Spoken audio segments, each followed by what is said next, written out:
어제 저녁 전남 신안 앞바다에서 좌초된 여객선의 사고 원인을 두고 해경의 조사가 본격화하고 있습니다.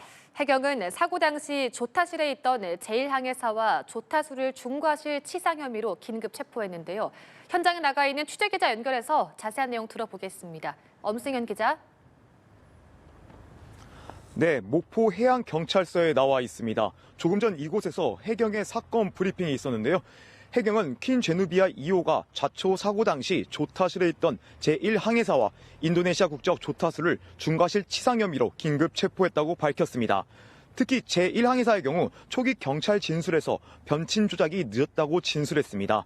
늦은 이유에 대해서는 조작을 했는데 작동이 되지 않는다며 기계 결함을 주장했던 것으로 알려졌는데요. 하지만 이후 조사에서는 휴대전화로 뉴스를 보고 있었다고 진술한 것으로 확인됐습니다. 당시 사고 해상은 연안 여객선들의 항로가 빼곡한 협수로에 속하면서 위험성이 높은 만큼 통상 자동 항법 장치를 사용하지 않아야 합니다.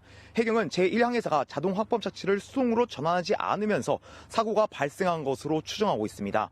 사고 여객선은 당시 22노트의 속도로 항해를 하고 있었는데 족도까지 1600m로 좌초되는 데까지는 2, 3분이 걸렸습니다.